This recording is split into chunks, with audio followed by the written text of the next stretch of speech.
I can't resist to comment a little bit on the previous presentation because I think it's really interesting and to speak about stigmatized heritage and dissonant heritage.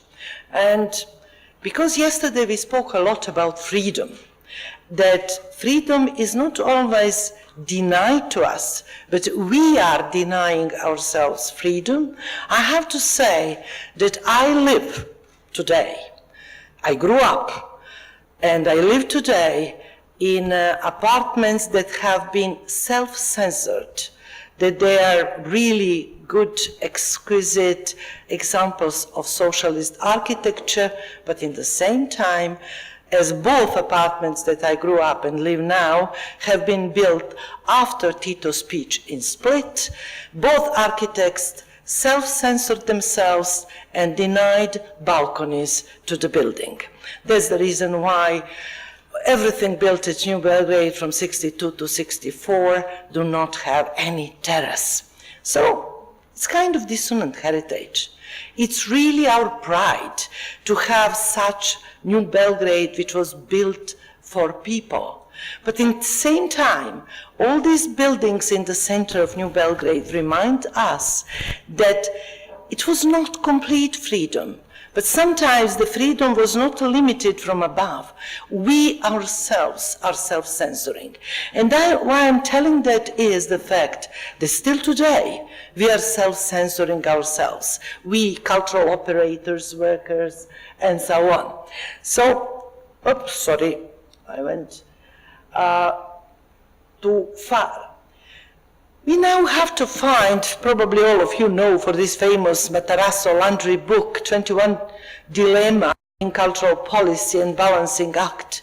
We have to face totally new dilemmas and new challenges and to think why all three sectors have to be developed, why all three sectors are needed in our society, and why, and that's going to be the topic of my talk today, why specifically public and civil sector have to develop mutual dialogue and to enhance each other.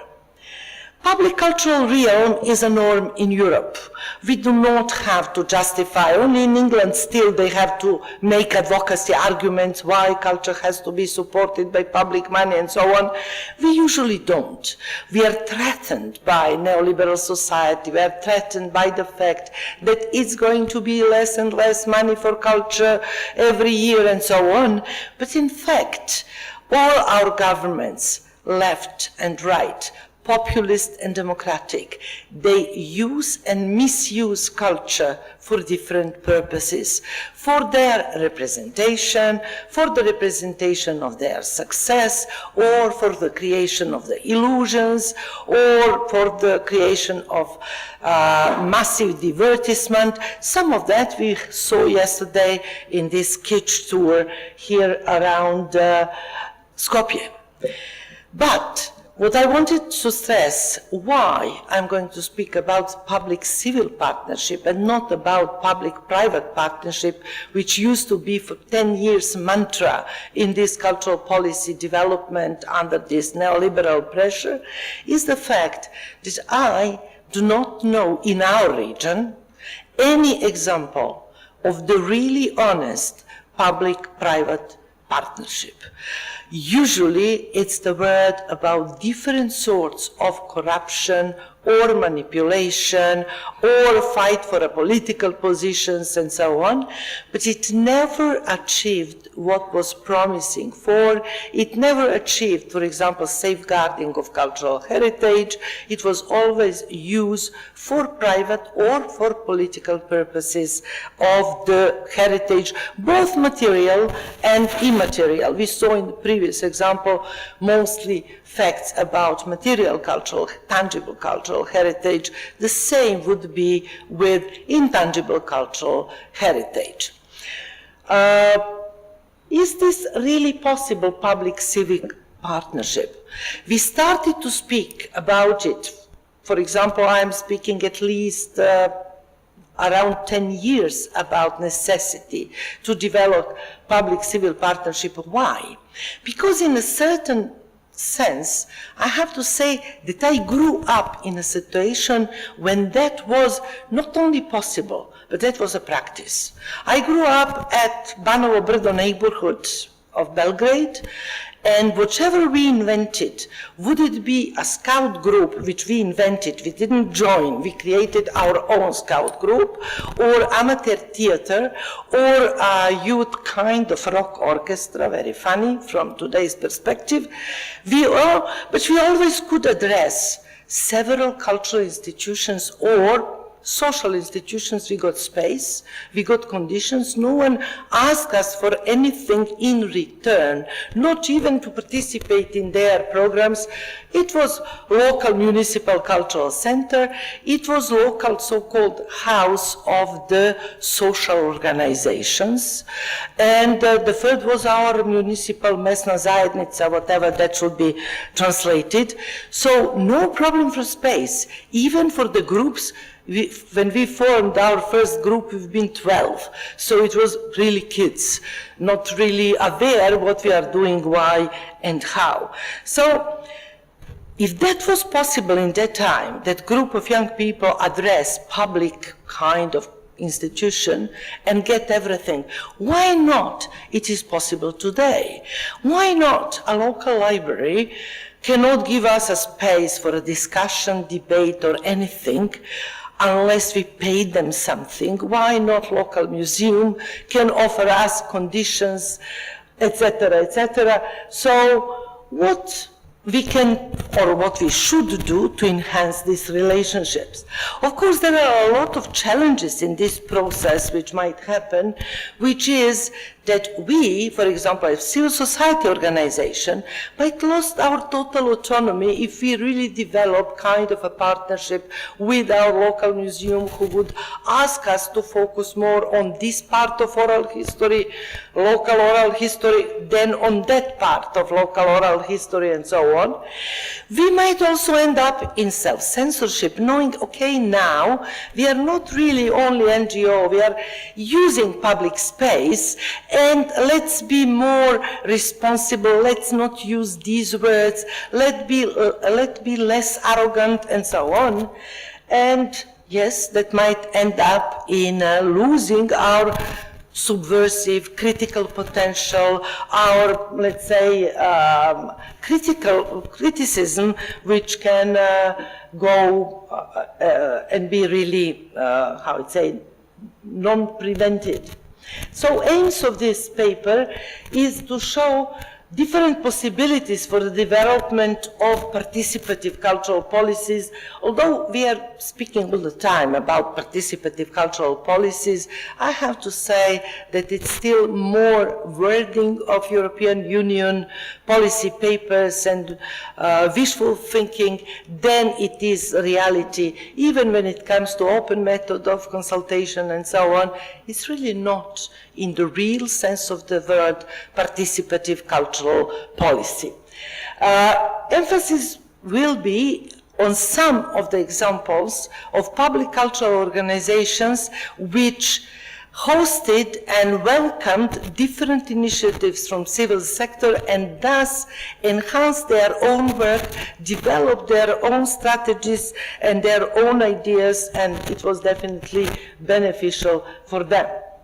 The second aim is, in fact, to present some possible advocacy, or to try to develop with you some advocacy arguments who might be used in the region to help to, how to say, endorse both public officials, public cultural institutions, but also civil society to enter in mutual dialogue and in mutual communication. Yes, all of that is happening in the situation when cultural field basically lost its symbolic, creative, and legitimating character in the sense of creating something new. What we see around us, it still has its symbolical character, but to do representations for political purposes. It started due to this new vocabulary to be considered more as a production, as a service, as something which is aimed towards consuming. And to all of us, we are forced to rethink everything we do in this sense. What is our product, what we are offering, and who is going to consume that? So the key question is how to make this Simpson family in the time of society of spectacle, entertainment, and amusement to go out of experience or entertainment industry and come in cultural or creative industries. Awful words, but yes, we accepted this vocabulary and we try to be subversive within it, but in fact it's not possible. Accepting the vocabulary, we are accepting ethics, we are accepting meanings, and we try to be still subversive, but that would be very difficult.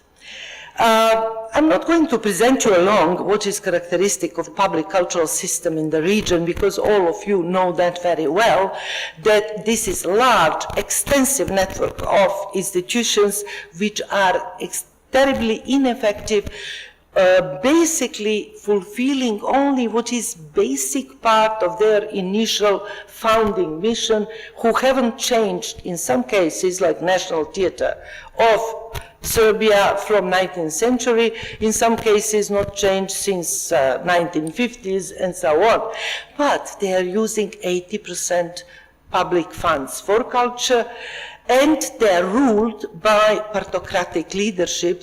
Thus, mainly it means the leaders of those institutions have been nominated by political parties, and they know to whom they have to be accountable.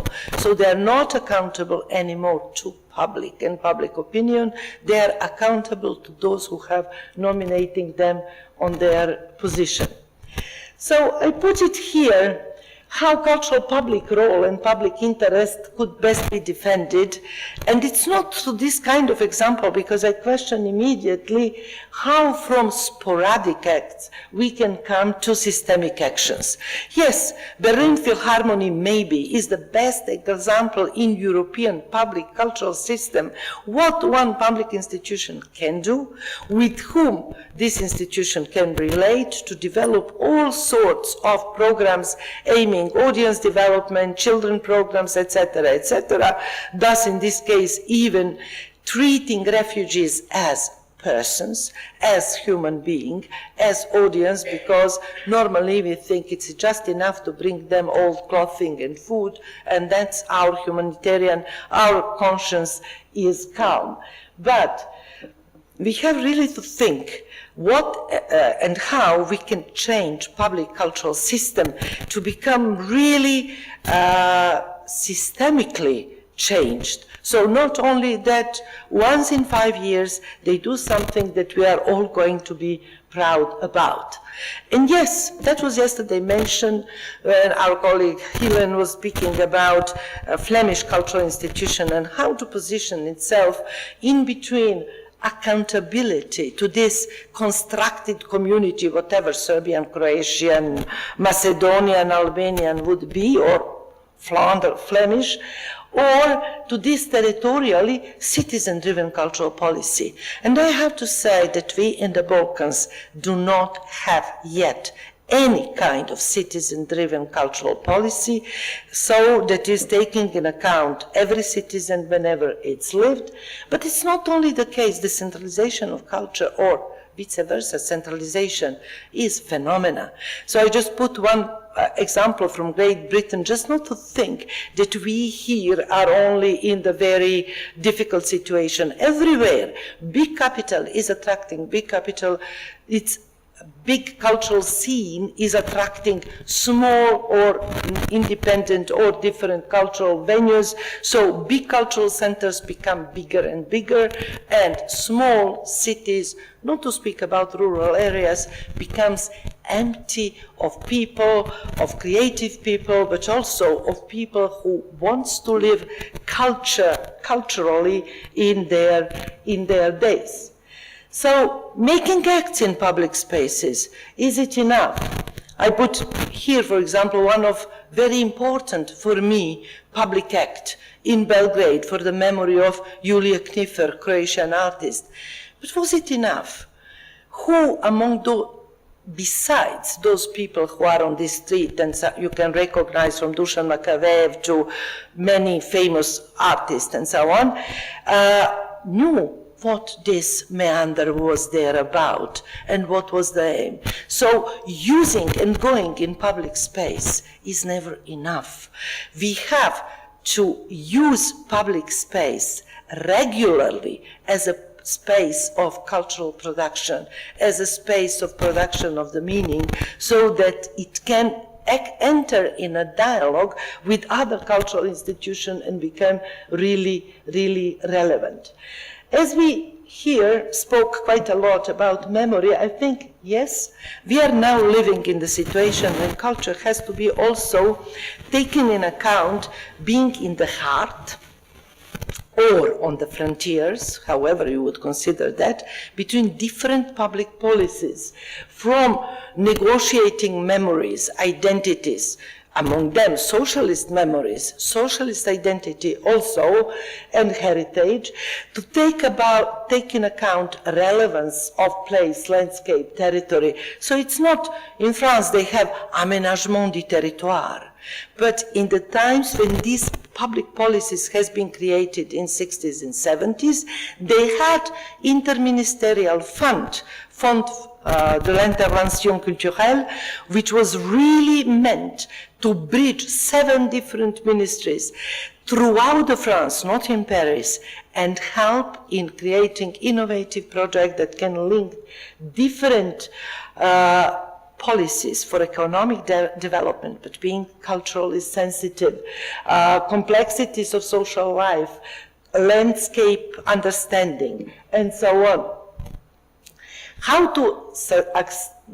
to create and to achieve this synergy of education, research, cultural diplomacy, tourism, and so on, that's, I think, can be done only in a real public civil dialogue, because lots of things are produced in public institutions, not only cultural, but research institutions, for example, but they stay completely out of any kind of implementing organizations. And NGOs can be a good link in between research, academic knowledge production, and so on, educational trainings, and so on, and the ground. And this kind of liaison is really necessary. Here we have also to think about something which we rarely think. It's about collective intelligence. It's about real participation. Because another trap would be if NGO would close in its own frames and say, and become another type just of cultural institution. So instead to have cultural institution on the budget, you have cultural institution who compete for grants, but it is closed in the same way as the others are, as the public ones are closed to individuals, to common people opinion, to Philip, for example, told me yesterday about his actions in apartment building with the people who live there, with the neighbors.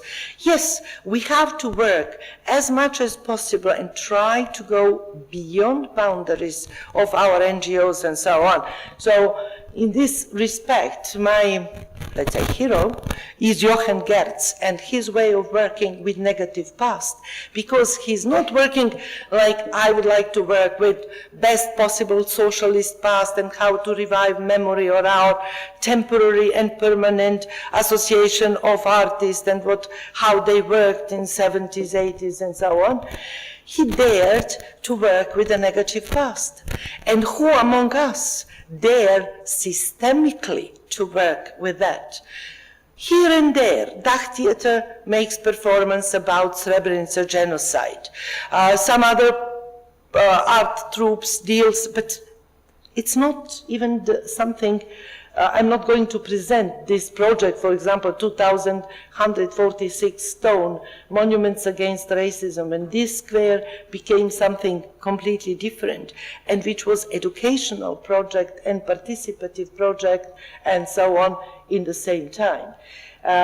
This is very important because we avoid issues of dissonance. We speak now about dissonant issues, but in fact, we choose the issue that we all agree about. So in this case, we can all say, fantastic, Motel Trogir, but that's beautiful. It has to be kept. So it's not really dissonant. It's dissonant only because voices from economy, big investor, want this space. Otherwise, there is no real dissonance about it, about the meaning. There is a dissonance about Pioneer City. Should it keep this name? Of course, should not, because everything which has a name and so on linked to previous system should be abolished. But that's, again, not a real kind of dissonant heritage. Nobody says we don't need spaces for children. We all, or children creativity and so on.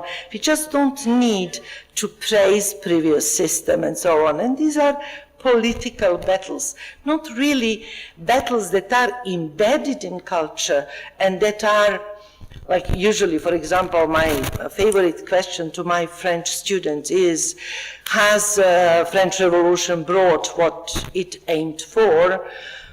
Liberté, égalité, fraternité, has that been achieved? Sometimes some of them remembers, however, that woman hasn't been included, but when I mention Haiti, then it's usually silence and they have no clue. Why am I mentioning that? And I said, so slavery was continuing or not? And they look like, no, because égalité, fraternité. I said, no, revolution sent its arms to re-establish slavery system in Haiti. So, that is not part of common knowledge. And we as intellectuals who are acting in public sphere have to know what are hidden dark sides of our histories which are not yet part of common knowledge. Genocide or exile of Macedonian people from Greece is not part of common knowledge in Greece. Nearly no one knows that they were some ethnic Slavic Macedonians exiled. They said, no, no, no, that was communists who have exiled to Moscow, and in the 90s they've been allowed to come back. And even Greek Association for Human Rights do not know anything about it. So that's something that I think is our role to fight this social trauma, further social trauma that silence might be producing.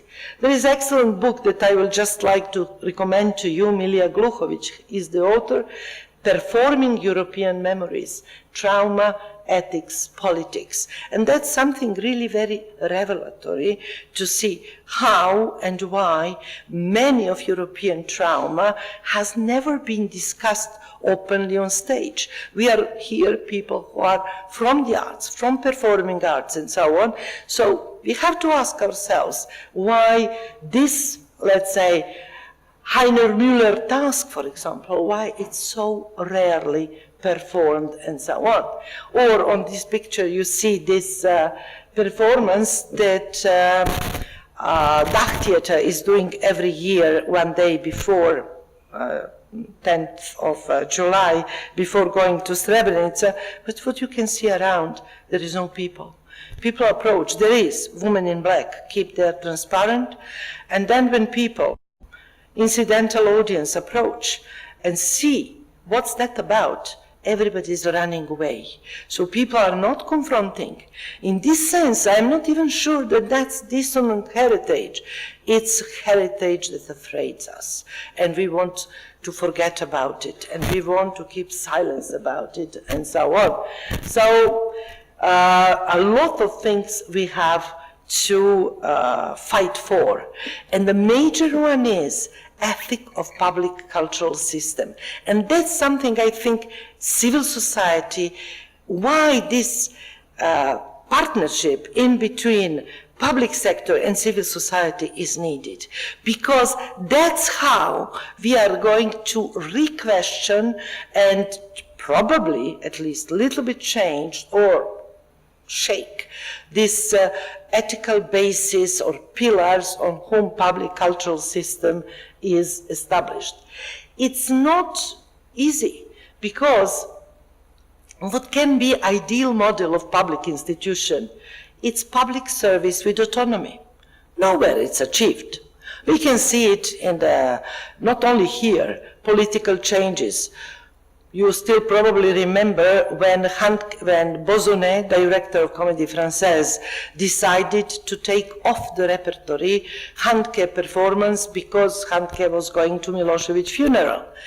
And it became a big scandal and debate, is this a censorship or not censorship, and what did the French state? French state dismissed Bozonnet and put for the first time a woman younger than 40, anyone younger than 45, saying we want a generational shift and so on. So it has nothing to do with censorship, it has nothing to do with ideology, it has nothing to do with Bozonnet Act to censor Handke and so on. So we see that even ministries in the Western world are hiding their own acts by using different words and methods when they are uncomfortable, when they don't know what to do. Yes, France is the country of freedom. Our ministries are not that, they would say, like, as in the case of, which I mentioned yesterday, Radmila Vojvodic, they are going to dismiss the rector because of disobedience, and that was clearly said, and they have no problem with that. But on the other side, public service with autonomy, how we can defend that if we see that university is losing its autonomy every day? How university is losing its autonomy? By making policy documents which are forcing universities to become institutions of academic capitalism, to sell their educational courses, to make courses for the employment, for the job market, and so on. That's not the role of university. In the same time, it's not the role of public cultural sector to make performances that everybody going to like, which are going to have a lot of audiences. No, their role is something else. But how to achieve that when we are living in the state, in the situation where so-called evidence-based cultural policies, you are going to have money if you succeeded to raise your audience. How you are going to raise audience with the sensitive issues, with the issues people, for example, with a performance about Srebrenica, with a film about exile of Germans in 1948 from Yugoslavia. Who is going to watch that? And who is going to agree that that was done in inappropriate manner and so on? Taking this idea, which is now very totally accepted idea that the government is a service provider. So all public institutions just have authority to provide services that clients are asking for. But culture is exactly opposite. We should not provide services that clients are asking for. We should provide contents that maybe are going to be asked, maybe not, but maybe we are going to provoke debates and raise attention and cross certain barriers and so on. So we have to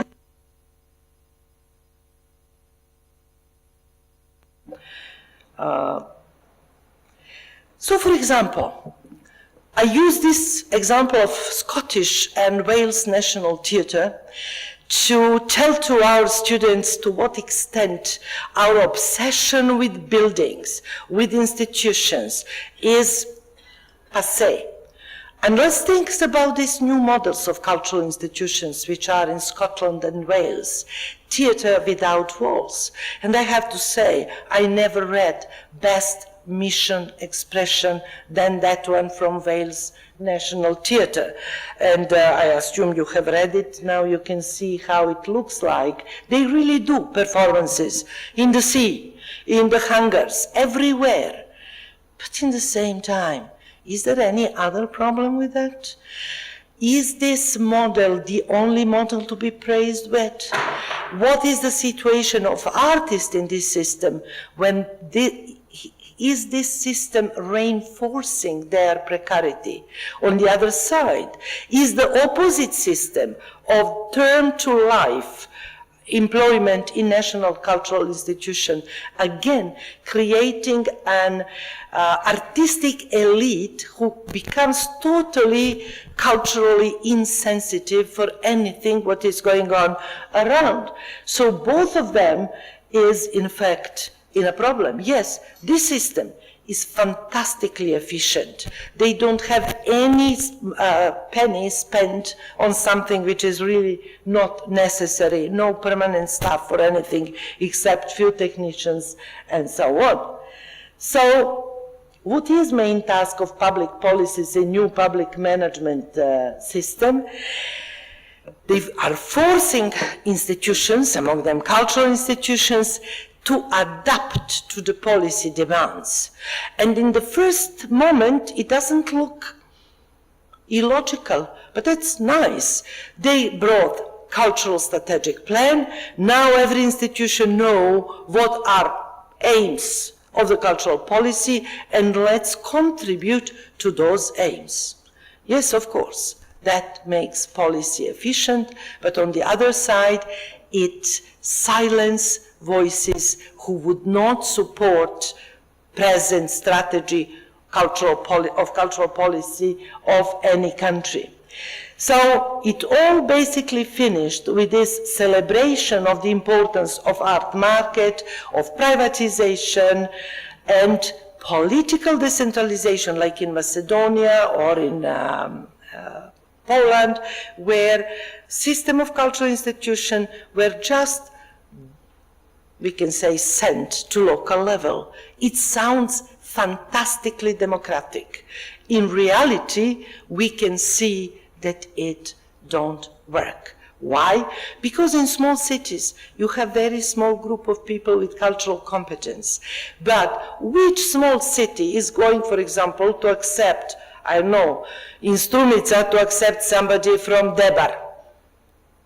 In Serbia, it's nearly never happening that somebody who is from Kragujevac and works in Kragujevac compete now in Subotica and gets accepted. No, because local politicians are deciding and they have among their people the one they're going. So it's not really political decentralization. Brought very strange effects in Balkan cultural environment.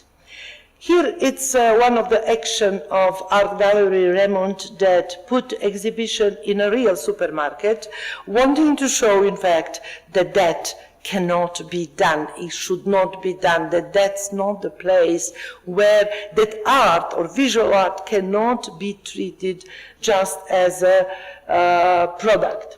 So, yes, democratic procedures which are now happening to calls from proposals, would it be in science, Horizon 2020 or Creative Europe, they are in fact, these exactly transparent democratic procedures are forcing us to adapt our projects, to adapt our ideas, to use vocabulary. We discussed during morning, during breakfast, for example, the word creative industry. If you want to compete and to get a grant from UNESCO Fund for cultural diversity, you have to prove that your project is going to have severe implications on the positive development of creative industry in your country. Otherwise, you are not going to have funds. Because even the word Fund for Creative Diversity is a cover-up for diversity of cultural expressions, and diversity of cultural expressions are cover-up for creative industries, and so on. So, yes, we have to deal mostly with silenced heritage. It's not always dissonant heritage. Because how we can say, is Kenzo Tange urbanistic plan dissonant heritage? It's a heritage. While it is heritage which is now silenced, which is covered by billions of sculptures and billions of whatever, fountains and so on, it's still a heritage. And we have to take it on a public platform and debate. Socialists also were silencing some heritage. Sokol movement, for example, was totally silenced heritage during socialism. On the other side, how this heritage today is revitalized, is it also used as a justification for survival of one public institution, such as Museum of Yugoslavia? And we have to say yes. Is this the right movement to use one exhibition to defend right to protect something completely different, such as socialist heritage? It looks very questionable on the first sight. Why we have to put, I don't know, this stick for the King Peter II and not to put Tito's ones, just to justify for keeping the other ones? Yeah, we can see that. And now this use of Sokol, and then the plural. But I can say it's very good that they started to use plural. We keep memories, not memory. Yeah, because even if it speaks about socialist Yugoslavia, it's about memories, not memory. And what is very important for this museum is that that's one of the rare public cultural institutions that is really linked to different NGOs, artistic ones in creating different kind of artistic product, for example with Milica Tomic and many others, but also with civil society who is related to, let's say, accessibility to people with impaired hearing. They developed their own competencies. They started now to understand world around themselves totally differently, starting to work with different types of NGOs. So this kind of work became very revelatory for themselves. Another very I have to finish, very important action was called I Am the Museum, but I wanted to start long before that to say how artists in certain sense have the feeling what's going to be the problem in society, because this was 20 years ago in Sarajevo, Maja Bajević used the facade of the museum to make public performances with women from Srebrenica doing their artistic events and so on. So they felt that museums in Sarajevo are going to be closed due to the so-called application of the combined Belgium and Swiss cultural policy models. For the sake of the foreigners, I think domestic ones knows that very well. Republic of Srpska has opted from the Belgium cultural policy model, which means one language, one cultural policy. So as the language is now separated in 4 languages, then Serbian language, one cultural policy, while the Bosnian Croat Federation opted for the Swiss cultural model, which means every canton separate cultural policy. In rich Switzerland, where Canton of Geneva has bigger cultural budget than state of Serbia, it's possible to have cantonal cultural policy model. In poor Bosnia and Herzegovina, it's absolutely impossible to have 13 laws on culture, 13 laws, by the way, on higher education, on primary education, and so on, because it doesn't apply only to culture, it applies also to education. So, in this sense, 7 national museums closed, and the people have to self-organize, and I think this was a very nice civil action for the common public space, to protect heritage on one side, those artifacts, but fighting for a museum as a common public space.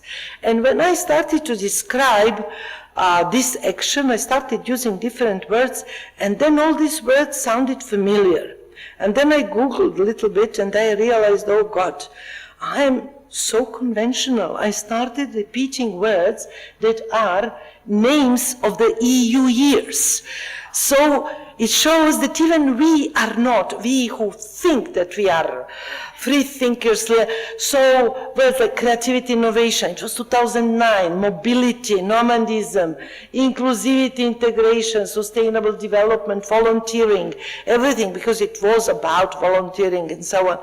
So then I said, how then to develop public-civil partnerships when all words are already used and misused?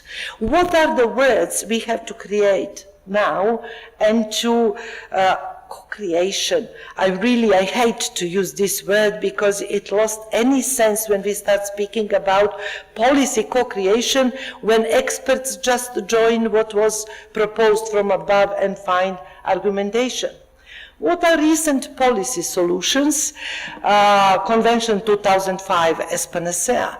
And that's the most absurd UNESCO convention ever, and that is spoken now by somebody who is considered by UNESCO itself as expert for implementation of 2005 convention. I earn quite a lot due to this fact, but this is convention which is totally aimed towards support of creative industries, private entrepreneurship, private model in culture. But it has in its framework a big words, support to civil society. Convention has to be implemented in dialogue with civil society, and the report has also to be presented to UNESCO in dialogue with civil society. This dialogue is faked from France till Cambodia. Nobody is dialoguing in Slovenia, in Serbia, and so on, but big words are there, such as culture is a fourth pillar of sustainable development, but it's nowhere. Cultural spillovers, that was the most recent, like culture is everywhere and culture is so, but who cares, in fact? It's always to try to find economic justification that culture is important, and we experts are contributing to that. So, to finish with bottom-up policy solutions, that is in fact my plaidoyer, and that's how I see this conference, and in a week, Nomad conference in Belgrade, as a platform for creating of bottom-up policy solutions who are not going only to follow what is said, what is recommended in EU, but can be using genuine new models of collaborative or other practices, solidarity, for example, REX, Center for Cultural Decontamination, magazine, or provocative actions such as opening your 15 minutes. First moment when I read it, I said like, what a joke. I mean, why somebody is going to ask artists for 15 minutes to put work of art and to take it down? But then you realize how subversive in its positioning this action is. That's what in reality usually one exhibition is. Maybe not 15 minutes, but 1 hour of the opening and not more than that. Center for Cultural Decontamination is really, that's something that I wanted to underline. Not only that they are free space for other NGOs to act, they are also used by public institutions. For example, Bite Festival, when they wanted to make circus sphere part of the festival, they didn't address any public institution, they addressed Center for Cultural Decontamination. But they didn't give enough money to them even to cover for the toilet paper spent during this festival, circus fair and so on. But that shows to what extent mutual solidarity is needed. Sometimes resources are not in the public sphere, they are in the private sphere also. So, Center for Cultural Decontamination often are going outside of this courtyard to Kalimegdan, to different spaces, in front of police cordon. This is a very famous performance of Macbeth and so on. magazine with its billion meetings, events, projections, 1,670 was threatened to be closed. So it was a big action of solidarity throughout the civil society protecting magazine. I'm going to skip this. But what about entering public spaces such as buses, as trains, such as Zach Theatre and some others are doing? Through many collaborative projects, for example, I just took one forgotten of the Cultural Center of Belgrade, because Cultural Center of Belgrade is the public institution who is the most open to civil society initiatives. But that one was really fantastic because it was European.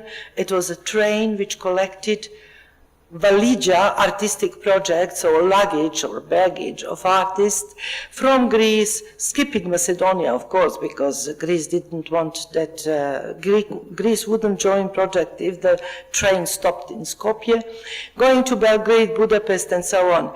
Where the train was stopped, it never reached Stockholm. It stopped in Denmark. Privatized Danish railways didn't allow artist train to go for free, and the project was stopped. But it was really showing extent, possibilities, but also lacks of collaborative practices of public and civil society sector. And we can say also that in the time of the media tabloidization, cultural spaces and culture as a sphere is probably the only space for debate and critical thinking. And to come up to the conclusion, we need a new ethos in a cultural policy public sphere, and we need innovation and synergy of the three. Administrative innovation, so new policy measures, managerial, how to implement, and creative practices. Sometimes we forgot that it's not enough only to artists to be creative. We have to have creative policy measures. And in this respect, we have to find practical solutions. Yesterday, Robert, as a minister, said, public institution has to be open, public resources has to be shared. How? There are many possibilities, but several has to be defined or designed as such.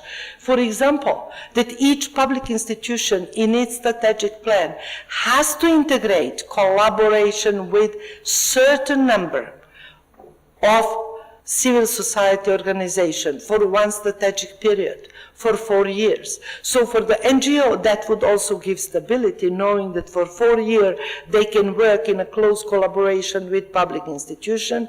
Something can be done in 4 years, developed, achieved, and so on.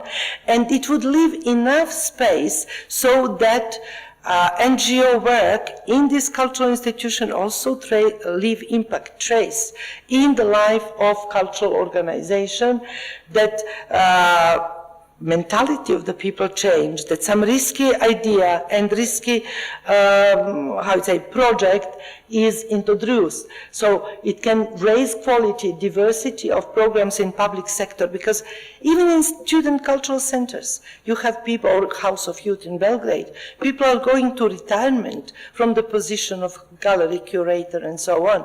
So after 4, 10, 20, up to 40 years, they lose all their ideas, sense of innovation, and so on. In this respect, I would like to close with this, Bitev and Bitev polyphony. Bitev is the most respectable public festival in the Balkans, probably MES in Sarajevo or Sarajevo Film Festival are competing with it. But Bitev, being public, had a courage 17 years ago, so not yet in good times of the after democratic changes, to open up its frames for civil society initiatives, for participative theaters, for theaters for social action, theaters of social integration, and so on. And this stayed up to now as equal part of theater festival happening every day. Of course, there is a problem. Public cultural opinion, media, and so on, they don't treat equally bit of polyphony. Those are those who work hard in prisons. Those are those who do something in courtyards or in the lobbies or house stores and so on. So there is still a lot to be done so that bit of polyphony becomes not only space where now, in a kind of a luxury position, civil society theatrical initiatives of participative theater can gather, symposium created, and so on, but that this knowledge transfer from civil to public sector can really happen. And in the hope for that kind of platforms, I am finishing this speech. Thank you.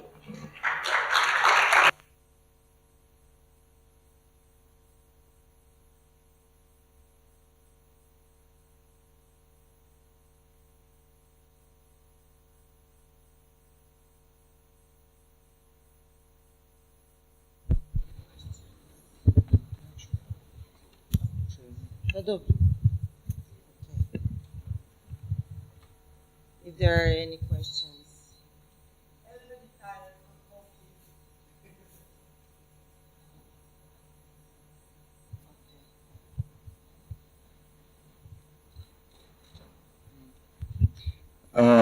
I would like to just make one comment from what I've heard even before when you had discussion about the reactivating the certain kind of functional spaces from the socialistic period and so on. I was thinking while listening to your lecture that that a certain kind of amount of, let's say, cultural productivity and, let's say, creativity, artistic creativity in the post-socialist times, I think we, one thing that kind of comes recurring to my mind is basically how much socialist Yugoslavia is still subsidizing present artistic, cultural creativity and productivity, because if we, let's say, try to make an evidence of, for example, cultural infrastructure that was built in post-socialist times, we kind of see that there was very little done in this regard. So basically what we have, the spaces that we have, the material spaces, are the spaces which are either renovated or still used from, of course, I mean, mostly socialist times, and some of them also from the Austro-Hungarian or even Ottoman. I mean, but this is, for me, this is one thing that it's kind of brings to question this term dissonant heritage, because the real dissonance here is that basically the new, let's say, democratic capitalism and the circumstances in which we found after separation of the federation is that basically nothing was, or very little was really done in terms of new systems supplying the spatial condition for work and for, let's say, art and culture happening in the public space. Your question is very interesting, especially that you come from Slovenia. 1979, I'm with students on my first study trip around Yugoslavia, and we stop in Ljubljana. And there we are hosted, among others, by Mitja Rotovnik, who in that moment is constructing House of Culture Ivan Cankar. And he says, as a difference from all other Yugoslavian republic, Slovenia hasn't invested up to now in any cultural building. It's the first investment after Second World War. For us it was very strange. Why? Because in Belgrade, and even in small cities such as Krupanj, the huge House of Culture was built as a present of daily politica to this city, which only for cleaning ladies it was spending the budget of the city of Krupanj. So it was another side of this socialist infrastructure building. And then after not in that moment, but after that we realized that yes, building of socialist infrastructure was one of the pride of this period, but usually it was not really part, except in the municipal cultural centers and rural cultural centers, it was not really part of ideology. Building philharmonies, museums, and so on was usually individual effort of a person who started lobbying, negotiating with politicians, and so on, from Museum of Contemporary Art to Bita Festival, Atelier 212, and so on. It was never state politics. It was initiative but you had enough competent politicians to accept and to find in this idea something very well. But to come back to this, how we don't consider that as use of socialist resources, socialism also never considered that Pavilion Cveta Zuzorić, for example, or any theater, you use the word Austro-Hungarian Empire. Who was building in Austro-Hungarian Empire? It was not empire except in Sarajevo for ideological reason. That empire was building in Subotica, Sombor, Vršac, and I assume in Croatian Slovenian city, it was bourgeois civil society that was building museums and theaters as spaces for the national language to be heard, national heritage. So in a certain sense, it were civil society endeavors in Austro-Hungarian Empire, or exactly in Kingdom of Serbia, Cveta Zuzorić was built by contribution of citizens who wanted to pay, and money was collected, people were paying. No? Yes? Society was created collecting money. Society is civil society. Society was not the state, and the money was not from the budget, neither of the state, neither of the king. So it was society. Of course, it always has to be society. You can't do it otherwise, but the money was collected. That I know for sure.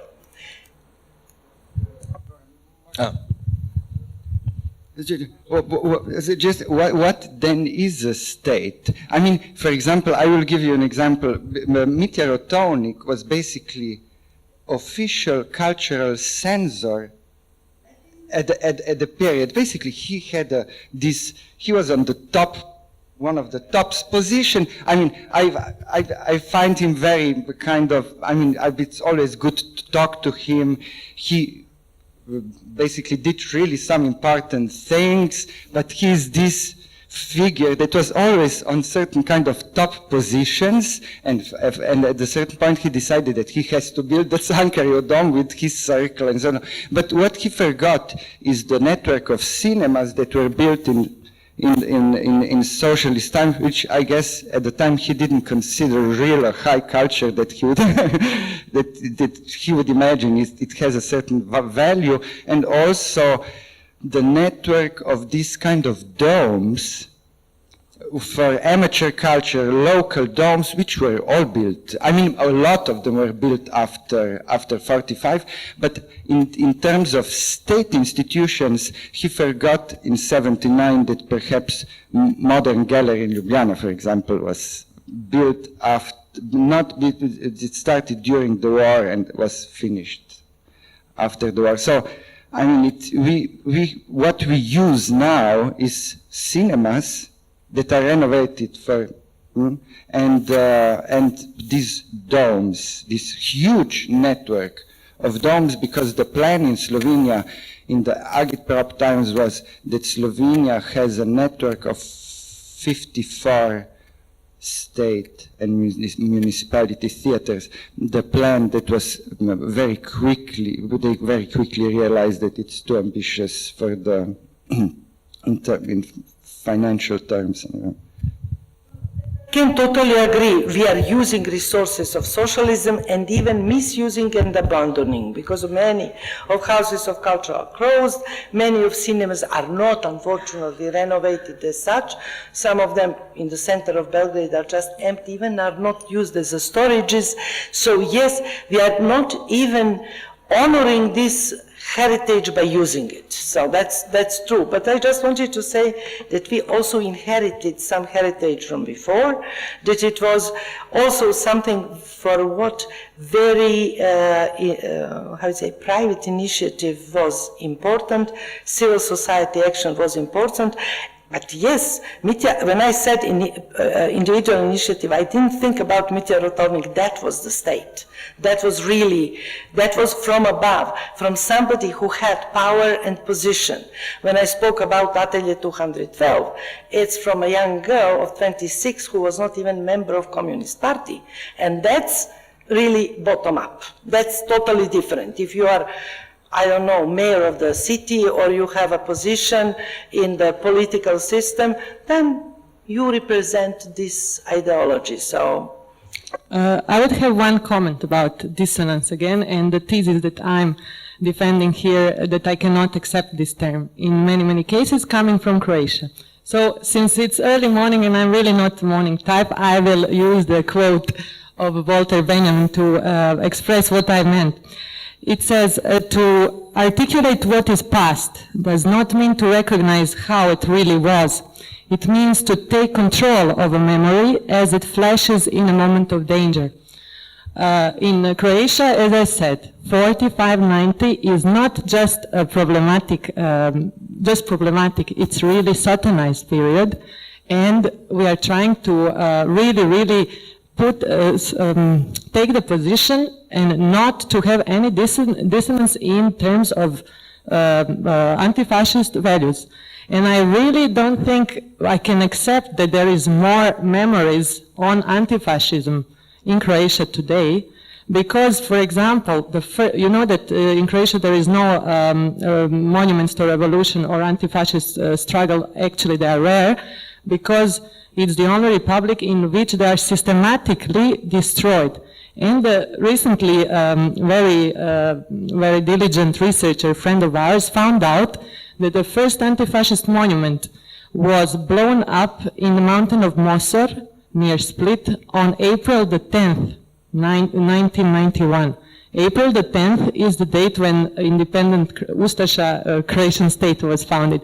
So, I want to say that dissonance is really somehow very reconciling term, which cannot be used in all situations. I want to avoid this managerial even approach to this, because sometimes as cultural operators we cannot accept this kind of terms, because we are coming from our own contexts and we have to revise it and critically take stance towards it.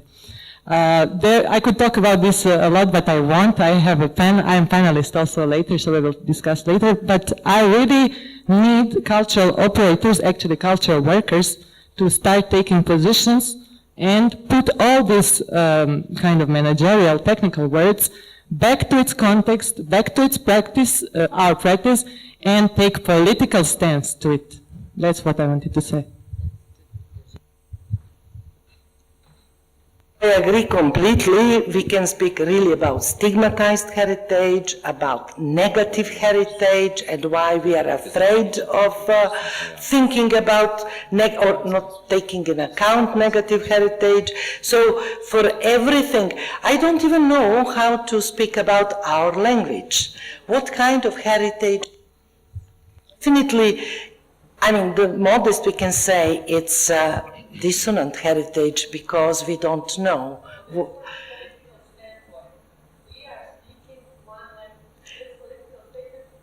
But the only problem is that even I cannot name, because my Montenegrin friends today, I would be offended if I would still call it Serbo-Croat, which I used to call it. So they say, where we are there. And then you cannot, the problem is, that's why it is so complex, we cannot name it. But of course, I mean, every language is a heritage of violence. There is no language today that is spoken that haven't previously killed several other languages, about dialect not to speak. So. Okay, I have just one short comment, as there was an example from Poland mentioned, as I'm from Polish theater context, so I just need to comment a bit about that. First, there is a big difference between Polish theater culture and theater culture in Yugoslavia and in post-Yugoslav countries. And I mean position of theater in a society and the power that theater has. So it's completely different. And a condition in a country itself cannot be compared to the small city culture centers as you did, because Poland is a big country with a huge cultural production. Most of the cities in Poland, like big important cities, are bigger than 500,000 people, which means that you have a quite good infrastructure, which is universities with theater department on each university, art schools and etc. But I mean, I agree partially with the system was bad or the system was okay. Only 2 theaters are directly subsidized by Polish Ministry of Culture, National Stary Theatre in Krakow, where I worked in management team, and National Theatre in Warsaw and Warsaw Opera House. But thanks to regional financing and funding of theaters and cultural institutions, when political shift and change in Poland happened, the most recent one 2 years ago, all the institutions which were directly under Ministry of Culture were completely destroyed in several months. Because in Poland right now we have a hardcore nationalism which is in power, but thanks to this regional system of support, Warsaw stayed the only free space in the country, which means that now all the institutions in Warsaw, as the Warsaw City Council is still previous belong to previous political parties, actually liberal center. In a way, that sort of the system and the system of funding helped in preventing the Polish theater as such from a complete destruction. So it's not like that it's completely doesn't work. In a certain conditions, it appeared it worked very well, actually. Very much aware of that. My comparison was just, in fact, what I meant was that in the first moment, and that was a long time ago when transition started, when this decentralization happened from the state to the regions, it was a problem for not only for theaters, for many networks. So that was my comment mainly, but in fact, what you said at the end, it's still showing how dependent we are in culture to political authorities. So luckily that in some regions, in this region of Warsaw, the political authorities, let's say, good, then the situation. But if it is not, then it's changed. So this vulnerability, it's something that I don't, that's the reason why I think we should all in Europe fight for autonomy of cultural sector, for impossibility of political governance to interfere directly. It can be done, it's difficult, it can be done by so-called professional or meritocrat executive councils of theaters and so on, and but that's one of the most difficult issues to be solved, I think, now on European level, because it's everywhere very politically connected. Only some political authorities are not misusing possibilities, and some political authorities are misusing. But in fact, cultural field is under political umbrella, and we have to find a way how to make it as autonomous as possible, but that's difficult. On my way to Skopje, I called my parents from the airport to just tell them I'm going here, and my mom was like, so you're going to Skopje, that's the Soviet Union? I'm like, no, and she's like, that's Yugoslavia? I was like, no, Mom, that's Macedonia. And playfully, she was just, suggesting that once you have these superstructures and superstates, even after their dissolution, so much lingers. And she grew up in the generation that believed in Nasser and Tito and in pan-Arabism and post-colonialism and pan-Africanism and all of this. And I grew up in the generation that received these words as empty and threatening words that have only created very statist, dead institutions or exiled artists or imprisoned intellectuals. And then there's yet another more immediate and painful heritage that of words, all these big words of the EU projects that you pointed out. And I'm just wondering, all these words that we're also saying, remodeling public space, what do we do with these words? How do we reinvigorate them? What do we do with these very threatening big words that we just keep exchanging between activists and academics and artists? How do we abandon these big terms? Do we invigorate them? But how do we do this? If we are brave enough, I don't know if I would be brave. Now I can, because I don't care if I'm going to be published or not. First of all, to be very banal, you're not going to be published unless you use the most recent vocabulary of the presently fashionable theoreticians. So now all my students, for example, are quoting Rancière, Badiou, etc., etc. 10 years ago it was Deleuze, Foucault, and so on. So you can follow this mode or trends in science, in research, as well as in cultural policy. I haven't shown one slide, I even have made this since I was a student, how words has changed from, for example, co-productions through cooperation, through collaborative practices, now co-creation. More or less we are speaking about same using different words. But people are inventing new words again, not for the real reasons, to make a concept clear, but also to make something like new fuss and so on. I don't know how we are going to become brave enough, but I think this kind of debate might come up with a new vocabulary. But we also sometimes want to use something that is known, something that we can rely. I also quote the same quote of Benjamin very often, because I feel more secure if somebody like Benjamin thought like this, then I can say, I'm safe, that's it, and so on.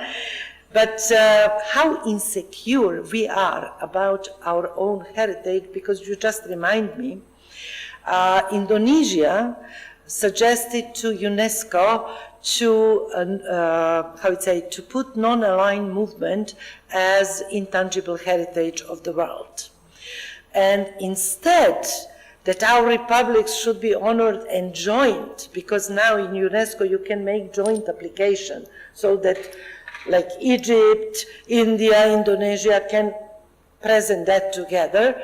All our republics, they make fuss in UNESCO to prevent it. Like, what's that? Why? What does it mean? It's insignificant. So we degrade, I mean, when I say we, meaning our officials, which are now which are now asked. We wouldn't even know about it if not our ambassador in UNESCO, Darko Tanurovski. He spoke openly about it, and he said that that's scandal, that Serbia at least should supported it, but it didn't, because our politicians hasn't been brave enough to support something like this.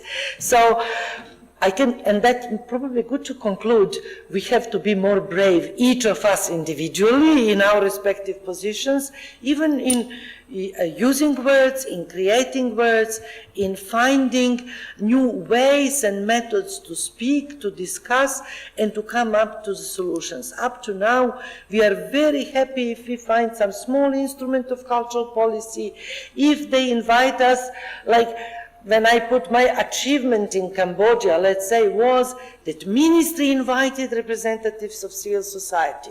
First time in history of Cambodia, so it's achievement. I mean, it's so little, it's so nothing, but we don't dare even to put strong, ambitious task in front of ourselves. And that's also something which I wanted to say. There are, in socialism, we had some people who dare to say, even if they haven't had political background behind them.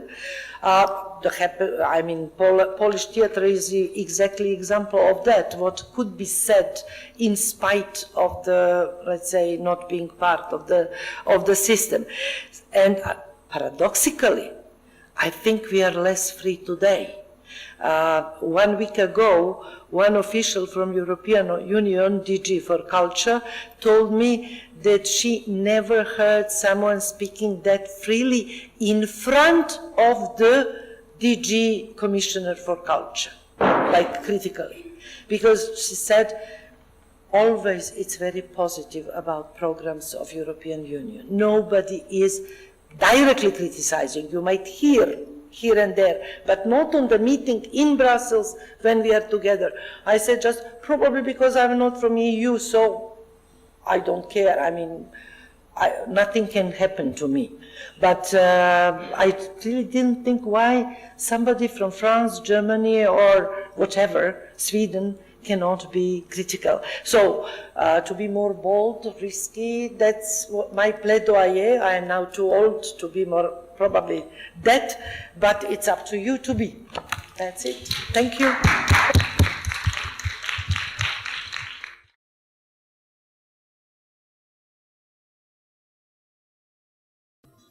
Okay, you hear me now, yeah. Right?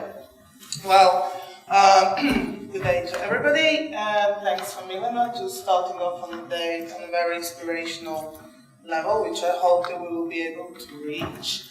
As it's my first time in Skopje, Macedonia, ever in life, I really have to give my deep thanks to Biljana and Violetta for bringing me here to join this conference.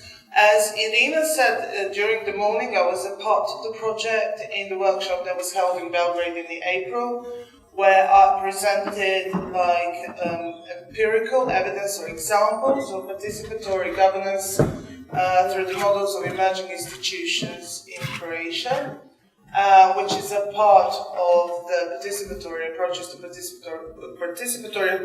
governance in culture research project conducted by Foundation Kultura Nova and supported by already mentioned infamous International Fund for Cultural Diversity. We sort of slipped creative industries here and there and got their support.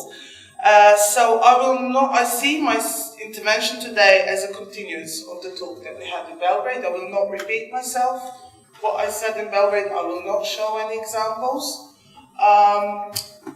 But rather, I will sort of try to deal with what was just said, with the words that are loading our language of research, policy, and practice, which have sort of diverse meanings, and in many respects, we see them as taken for granted.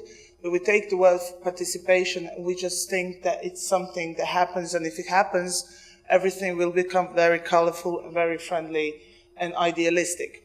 So what I'll do today, I will sort of try to give a collage of main lines of thought, theoretical and conceptual, that lie behind the idea of participation and participatory governance, out of which some are implicit to culture field and the other ones are explicit. So participation as a practice or as a phenomenon has entered and permeated the world of governance in the past 2 decades. And in the most part, we connected to the inability of traditional state and representative political apparatus to deal with sort of rising social problems and social unrest in contemporary societies. Participation in many respects is sort of expected to overcome or assist in solving democratic deficiencies that our political, economic and cultural systems are experiencing.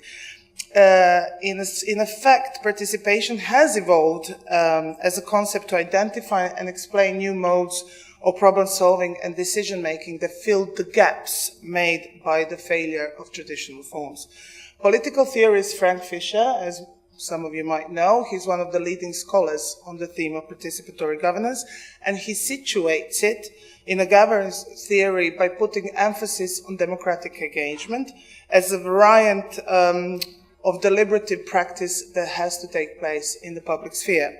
This was most elaborated again by American sociologist Eric Olin Wright and political theorist Arshan Fung, who developed a concept of empowered participatory governance. For those 2 authors, empowered participatory governance is one of the solutions for the erosion of democratic vitality, of the political passivity, and retreating to privatism of social systems. What they suggest are the strategies that can advance values like egalitarian social justice, community and solidarity, as well as individual liberties combined with popular control over collective decisions.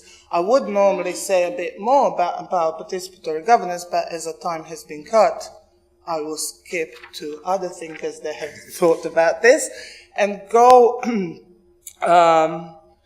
to the realm of what Milena said, very sort of trendy a line of thinkers, and that is that participatory governance as a practice cannot be extrapolated from the contemporary philosophical thought, that of Jacques Rancière and Chantal Mouffe.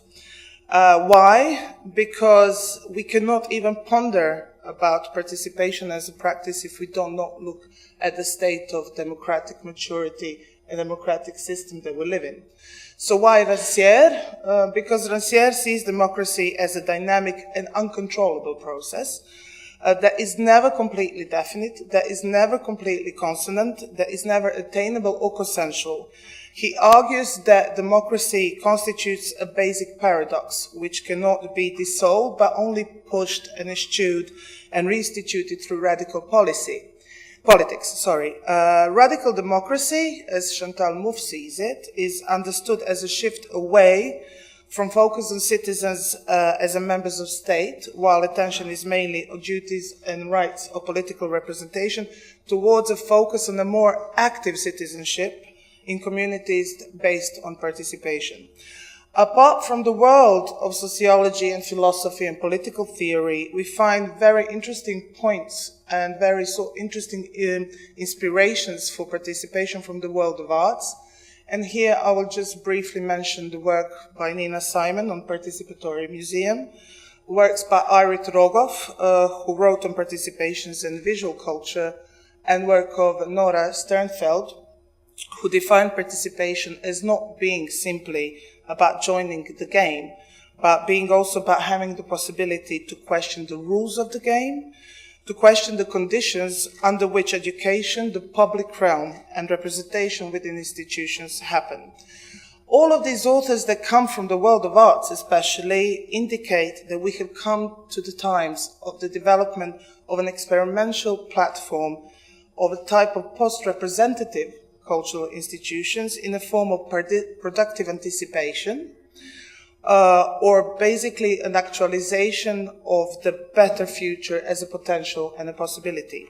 All of these thinkers that are briefly mentioned, despite their sort of internal differences in the line of thought, believe in challenging the representative, identity-born and consensus-typified democracy and community in favor of a lived, diverse and also paradoxical and agonistic dissensual togetherness. Participation thus must or should acknowledge the fragile and unpredictable, yet intense insistence and very effective, invested and more than to condition, calculated, and thereby completely and utterly indifferent systems that we are experiencing. To be able to imagine and to anticipate is vital for the emergence of new institutional culture that can open up or secure new public spaces where activities can take place that have not been firmly sort of decided or defined, and when these unavoidable paradoxes become strong dynamic force.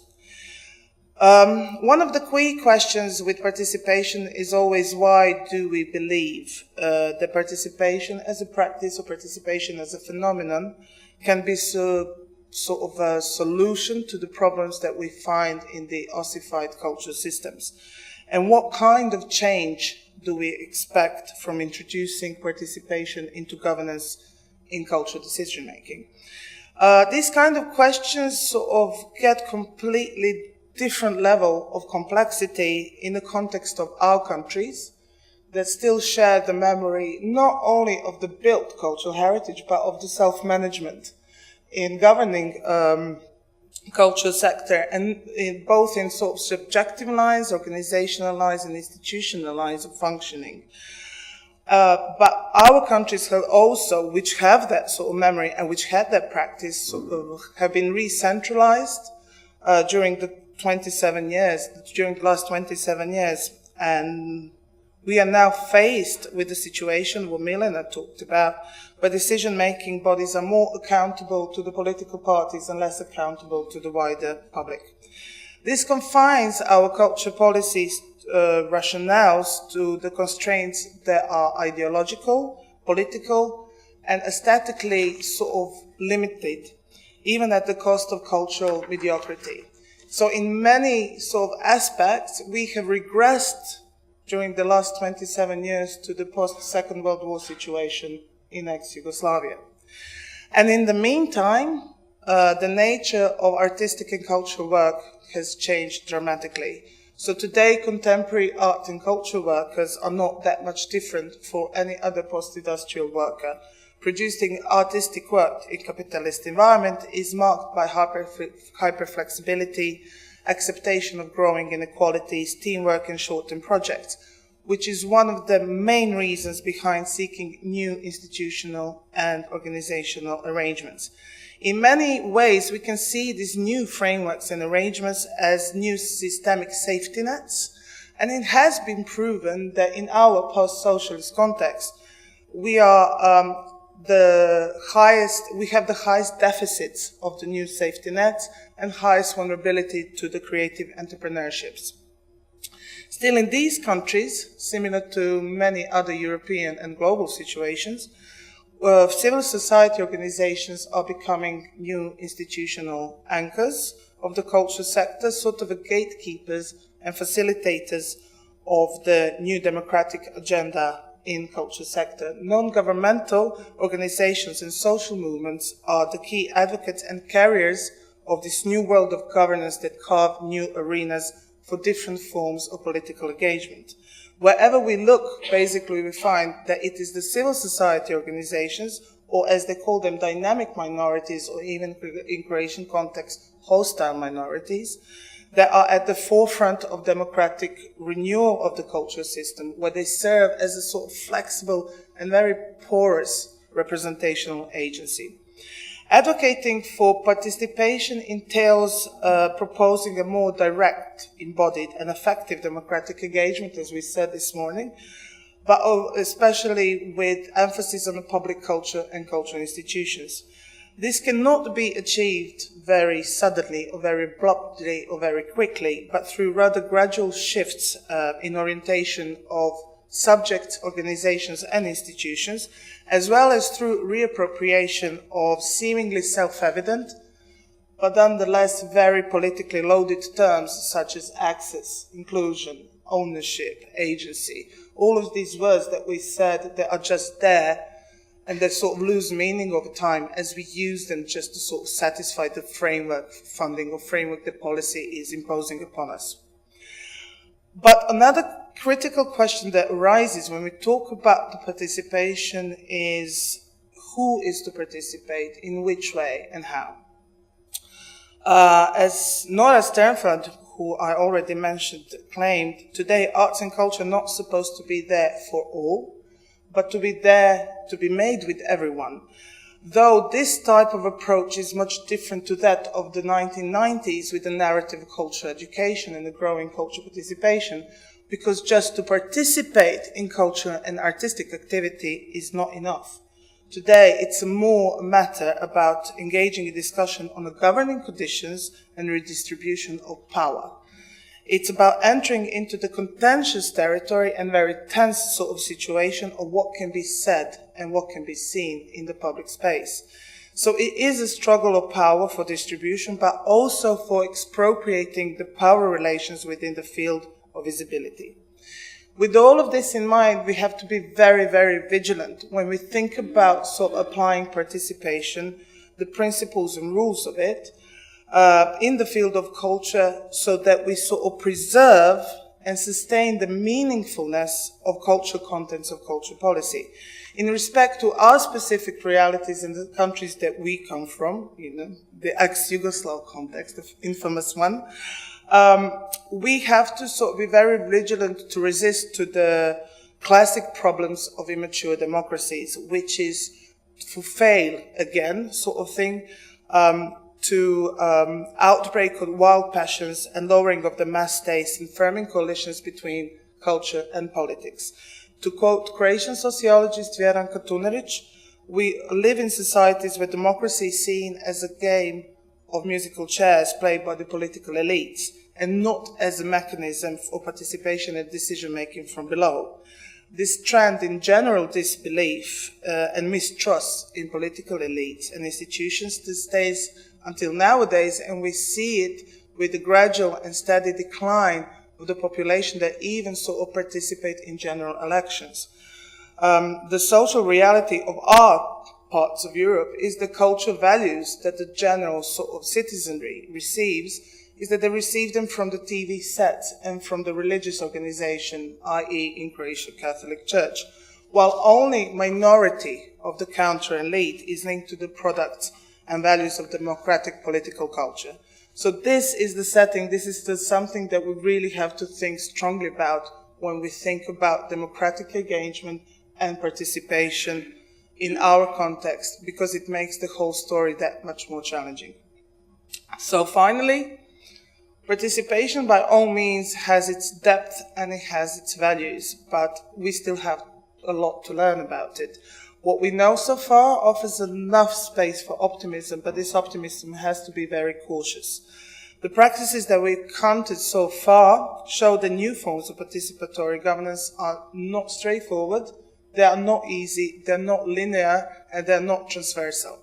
Participation as a practice, though, has to be extremely contextual, very carefully organized and facilitated, even so cultivated and nurtured. Because, as I said, it's not about getting into the game, it's about deciding on the rules of the game themselves. Thank you very much.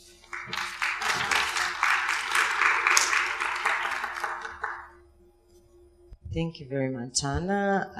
Actually, you made the entrance towards something and proposition towards something that I think that Marijana will continue to talk about, and this is like about the civil society. You changed it. Okay. This is what she wrote, so I thought. Yes. But anyhow, she will bring the perspective from the civil society. Yes, so at least this. Because of the last night's discussions and introductions, and is it working? And before I start, I will apologize to everybody that I have to run literally immediately after I finish because of the unstable communication channels in our region and flexible times of departure of different ways of transport. So I will also read my text, which I normally don't do, but I will read it just to make sure that I make it on time. So this is actually a kind of a short sketch overview of the situations in which a significant part of cultural workers live and work today in post-Yugoslav territory of Europe. These heterogeneous groups are often called civil society or independent scenes or non-institutional scenes. And although these are not very precise terms, they at least cover certain characteristics of the political and economic conditions in which this sector exists. It means that these organizations, initiatives, groups are mostly associations of citizens, smaller or bigger, that started different initiatives in mostly contemporary arts, various area of contemporary arts, in different also transdisciplinary practices, art festivals, research, theory projects, but also in cultural heritage and different approaches to cultural heritage, alternative education, activism, work with social marginal groups in working class neighborhoods, with children, youth, and so on. So these actors' ways of operation are mostly based on project funding. They are non-profitable and usually have their spaces to work and be active and be visible, but they rather roam around their cities and constantly look for the room for their actions and programs using their different tactics and strategies of collaboration and connections. And they are all in situation to compete with each other and with everybody else, to compete for crumbs of financing, space, media attention, and so on. They are, of course, surrounded by the market and its tools that penetrated deeply cultural policies on all levels and in all forms. These situations put them in permanent instability in which they have to keep small-scale organizational structures, where they have to develop high level of multitasking and high level of motivation to keep up working. They are also in constant struggle with the dominant politics, which gives them potentiality to be political. But it is not always realized. There is naturally a high level of opportunism there. But in the same time, these scenes or this scene has become the place where the political is being reflected, tested, articulated, and brought to the public sphere. It is the place where the public sphere is being constituted while the public sphere we used to know it is disappearing. It is there where we could start talking for the first time about precarious work, governmental precarization, privatization, commons and commoning, inequality, and so on. But also, we could start working with all these notions and topics, and ironically, mostly in the form of projects. And it is also the space where from which most often the invitations and initiatives go towards student movements, workers' movements, academia, politics, urbanism, education, for getting together. Collaboration is their strongest asset that sometimes also grows into solidarity. And what is happening with those elements of public sphere that we know as public institutions? Are they really public, and what are they at all? In most of these post-Yugoslav countries, these institutions have lost their public essence and quality. They have become automats that reproduce the illusion of what used to be public cultural institution. For example, museums still make exhibitions, keep collections, theaters make performances, there are some concerts and so on. But actually, they are more instruments for dismantling of every possibility for critical questions about what we as societies are doing and why and where it all goes. They have become emptied of every meaning. They have become privatized in a bizarre way. They are not sold by the state to a private entity, but they are completely taken over by activists of the ruling parties, which I see as the interest groups. So these activists of the parties are brought as managing directors, financial directors, or as other key positions, with the task to suppress any critical voice from that institution and any critical idea, and to employ the resources for the benefit of that interest group. It doesn't matter how big this group is, it is still an interest group. So they become private entities that use public resources. And what happened with the professionals who work there, that's the question. In order to survive and keep their work, they alienated of their labor, of their means of production, meaning critical thinking. This is naturally followed with parallel destruction, destroying of the education system, which is very brutal and which is also highly consequent on the future of these societies, as well as of the healthcare system, social security system, press, and the media. So the current model of precarious margins and threatened center is working perfectly, contributing to the finalization of the restoration of capitalism in these post-socialist countries. And in all this, the independent culture is all the time preoccupied with how to defend the public sector, public institutions, from the state and the state politics, and more also from the EU policies. It employs its knowledge and collaborative practices to motivate cultural workers to raise their voices, waiting also for the voices of the academic communities, making the workers' protests be heard in cultural sphere, creating islands in the public sphere where the public, common and collaborative become possible. With such attitude, the independent organizations and initiatives are not wanted by the official cultural policies and institutions, so they are in the best cases ignored, no matter what they do in the respected art and culture fields. The impact of this work still reaches the public because it constitutes the public sphere.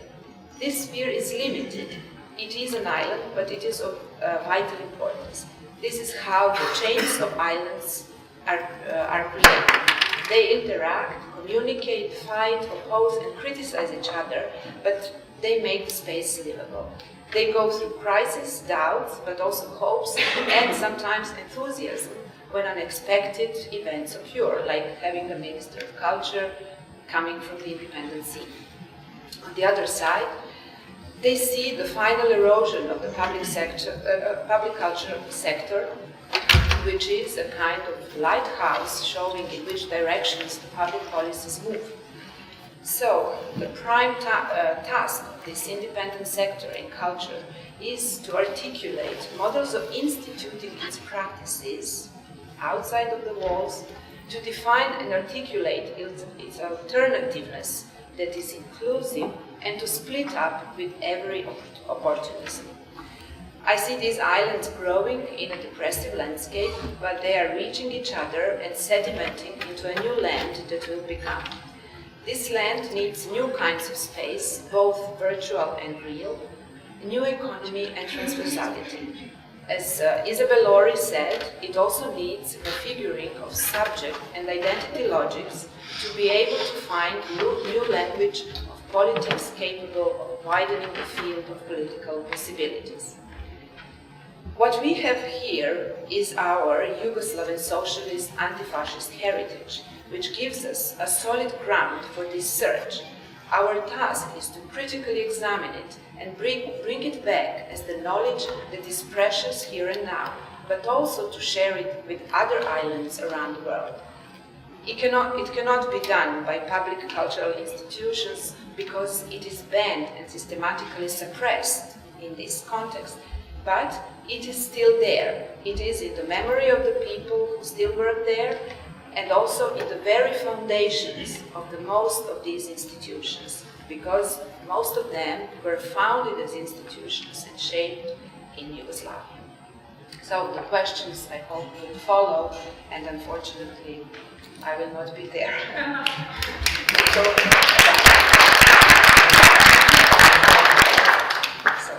Okay. Yes. Actually, the thesis that you have and developed here, I think that our next speaker, Sanja, will maybe oppose it because, Yes. yes, because course I she's will. coming. Yeah, I know. Of course, She. I'm opposite. I'm an archaeologist working in a National Conservation Center. One of the professionals that she was giving the theory about. I wanted to do some show off how much we have done in the past 4 years, but I'm changing my heart about it.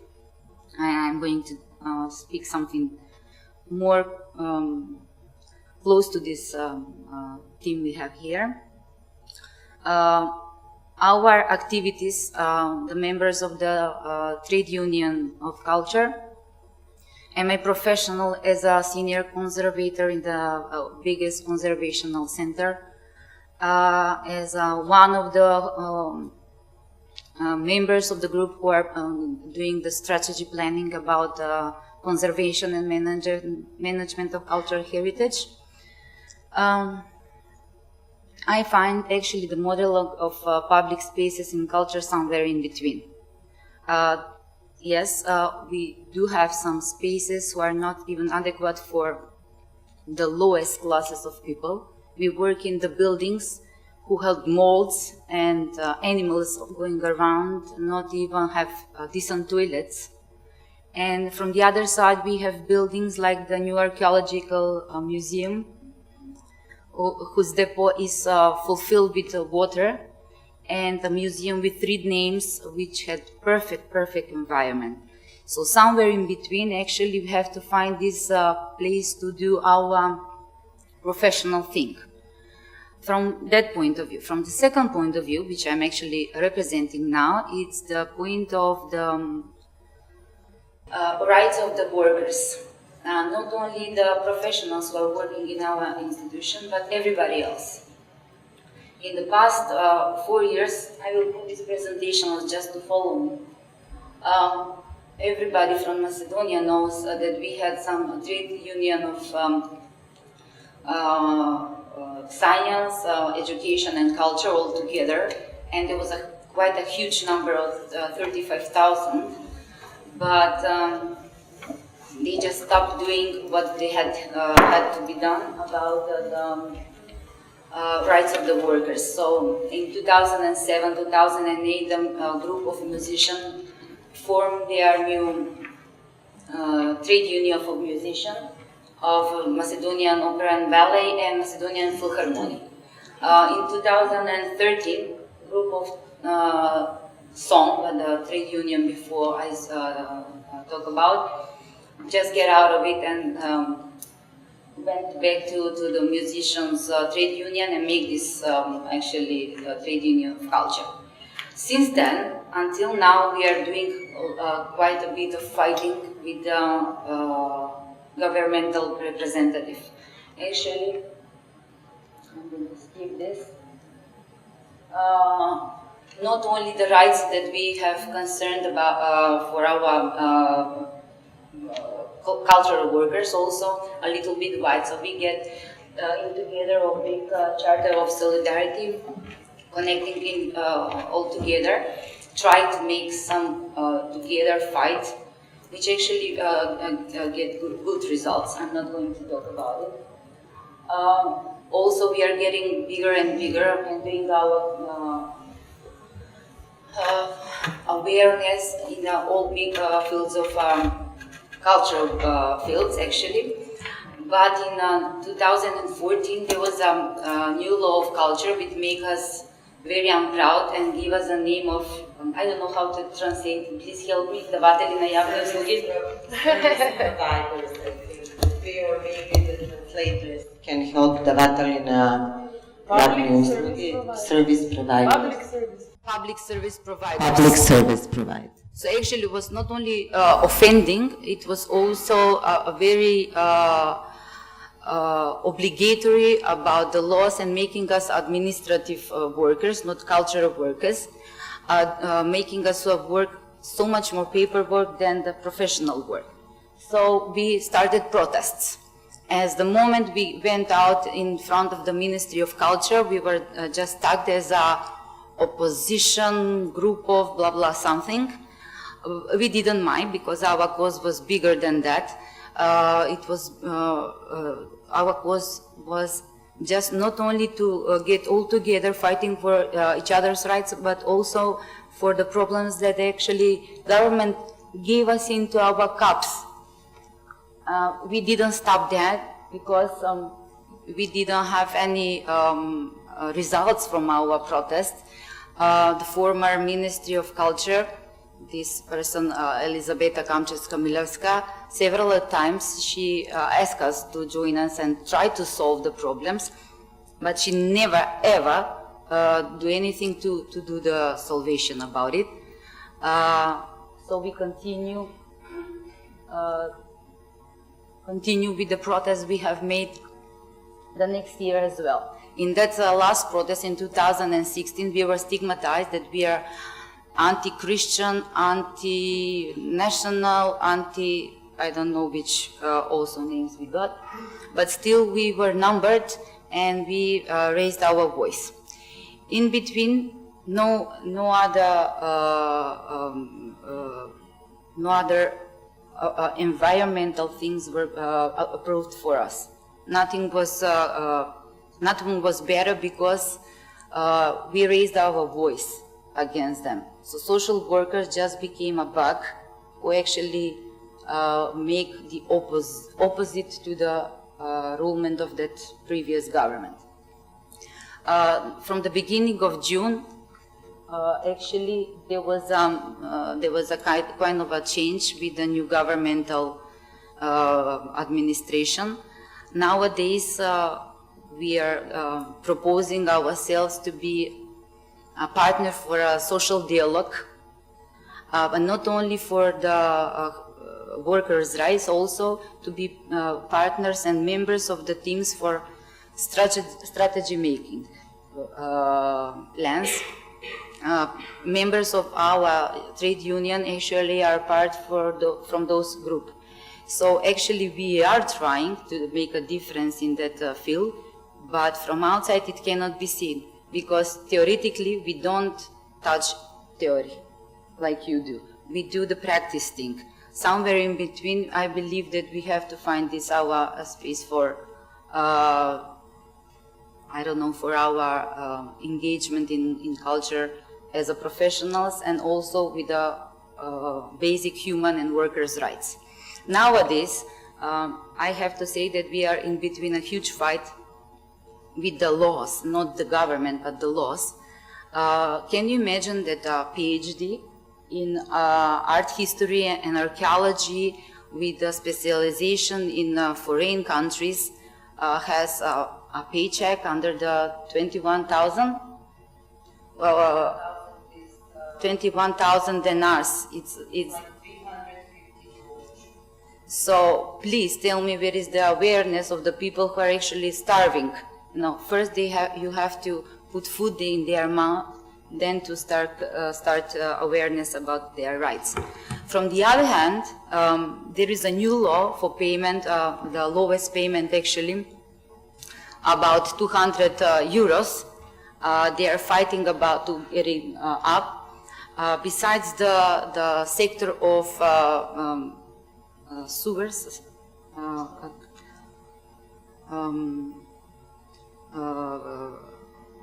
фабриките за производство на текстил, kako se vika tije? Textile workers, yeah, thank you. In the level of the textile workers are also the workers from the culture. So, can you imagine that? Let's be aware, this is the problem this is the first we have to solve. Then we have to find a space where we are going to model it and we will approve our cultural movement. So theoretically, where to find those professionals in the institutions? You can find them there in the institution they are failing. No, somewhere in the air. So thank you.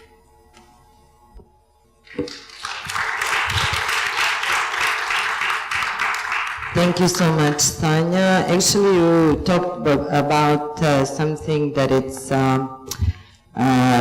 specific, and this is the from our side, coming from the independent sector, it's proactiveness and awakening of the cultural workers as part of the public institutions, which as an act or action tries through your intervention to wake up this kind of space of public institutions which became only state institutions. They didn't represent the public sphere, or they didn't develop a discursive, let's say, space. But what you are trying to do also by questioning your position, your rights, and also working and addressing certain issues also, as I know, content-wise in the institution, I believe that something else in the realm of the public institution, as we know it here, in this context specifically, would probably change. And now I would like to invite Goran Injac that can give a specific example of one. Yeah, so you asked me to shorten to shorten presentation to 10 minutes. But it's okay. You can but have it's, 15. yeah, but it's okay. It's okay.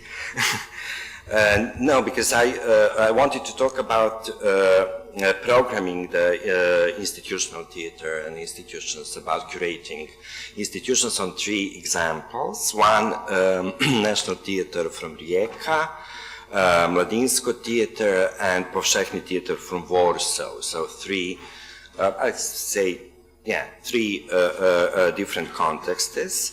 But I think it's too ambitious for 15 minutes. And according that something's already been said in Professor's lecture at the beginning. So I decided just to make a short introduction, not about the process of programming of institution and institutional theater and making a program which is politically relevant, but rather just a few remarks which will help you to conceptualize by yourself what I will say after. And I will talk about 3 art projects which could be used as a illustration for the lecture that we heard. And that's it. Then if we have time for discussion, so then we can use other examples, or maybe we can talk more about what I will just mention in brief. However, presentation doesn't work as it is Mac format. I'm really sorry. But I brought some materials, including recordings of the performances that I'm going to talk about, so you can check. I'm really sorry. However, Mladinsko is institutional theater in Ljubljana, in Slovenia, which is funded by Slovene Ministry of Culture, as most of state institutions, theater institutions in Slovenia, and it had a really, and the budget is about 3 million euros per year, which is, I think, fourth biggest one in the country after Maribor and National Theatre in Ljubljana. Just from a ministry.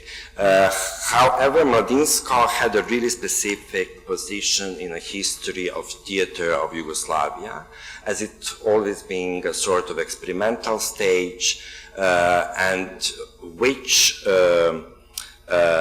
experimented with the theater system itself, as well as producing politically relevant and politically provocative theater projects. It's been such from 70s, from Jovanovic, and after with work of Ljubiša Ristić from 80s that became a sort of image of Mladinsko, and it framed its specific position in that Yugoslav theater context. It happened because of different reasons, and I don't have time now to explain that. We can talk after.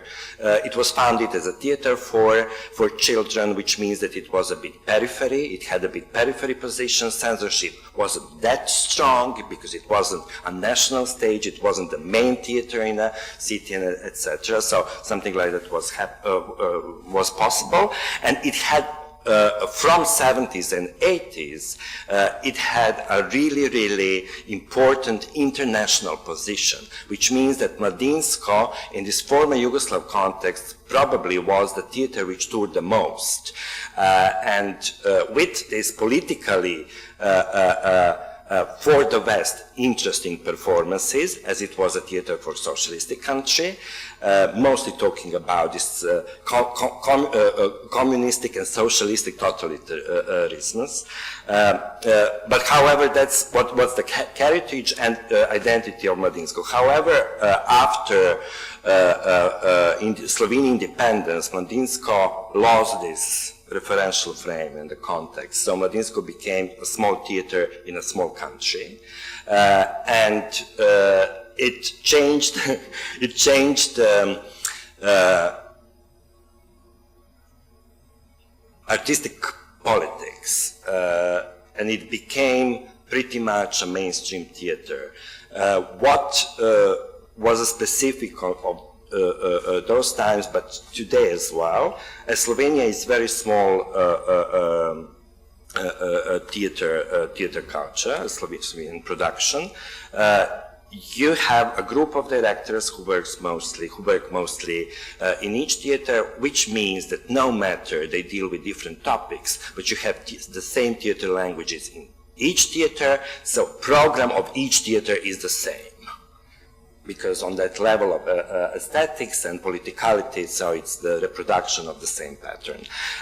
However, when we started as a new direction of Mladinsko, it was 60th season of Mladinsko, and we wanted to question this identity. When you ask somebody in Slovenia what Mladinsko is, you always get the answer. Politically engaged and experimental theater, no matter, it wasn't that.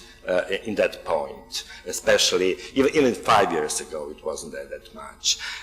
However, we wanted to question that identity and to see if we are really politically engaged, what does it mean? What are the strategies that we can use today? As we, as a public institution, we have a certain power.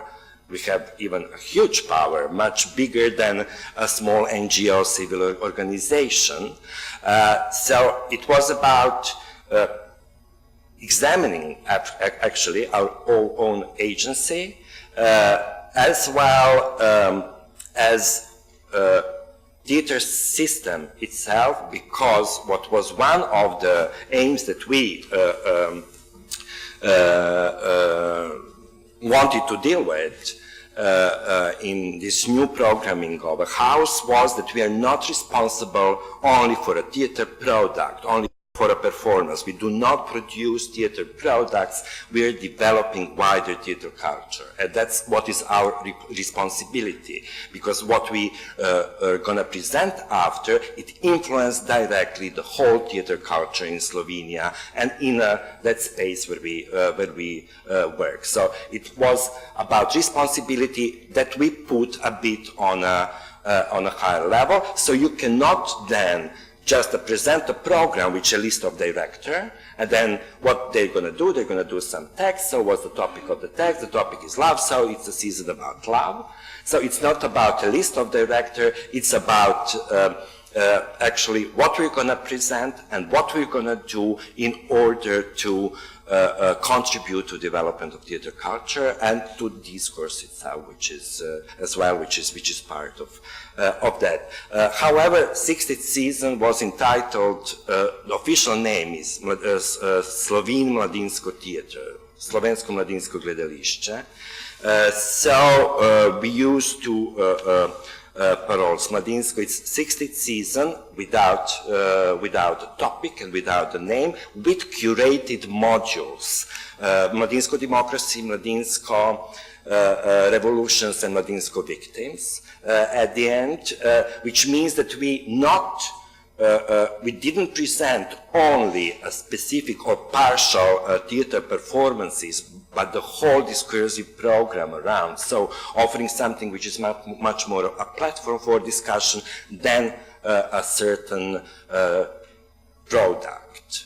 And the two main paroles were Mladinsko is not Slovene and Mladinsko is not theater. They worked really well. So Mladinsko is not Slovene because we are not interested only in that small space with its economy of theater production and everything. We are interested in working internationally and working in this regional Yugoslav space as well, because that's a part of our identity that we lost and we want to go back to it. And to use this international potential, not only to be guests, to go there by bus and come back, but actually to cooperate and to establish a creative exchange with the festivals and theater houses, which things in the same way or in the same way perceive a role of a theater in a society as we do. And Mladinsko is not theater because we don't do theater. We don't do theater, we're interested in symptoms that we can find in a society. We're symptomatizing the society, and then the symptoms we are presenting on the stage using particular performative procedures. And in the same time, we do not deal with a theater product or theater performance, as a space for a performance is much wider. It's society itself. It's not a stage that we have in a house. It's a society where we perform all the time certain politics, identities, ideologies, etc. So that was the concept. And it wasn't that easy to do that. However, we started the season with a project which is called the Ristić Complex. Oliver Frljić directed Ristić Complex. I was a dramaturg, Rok Weber was in the dramaturgical team who did the research. We started intentionally with Ristić Complex because it's the 60th season. Ljubiša Ristić, one of the most important directors from the past of Mladinsko, one of the most important directors of Yugoslav history of Yugoslav theater, and one of the symbols of destruction of Yugoslavia. So it was, yeah. Ristić Complex was first. We started it as a research project with researchers, dramaturgs, researchers from Ljubljana, Zagreb, and Belgrade, and it was meant to be a co-production, as we wanted to, on that level of co-production, re-establish this Yugoslav cultural space, which means project was initiated by Mladinsko Theater.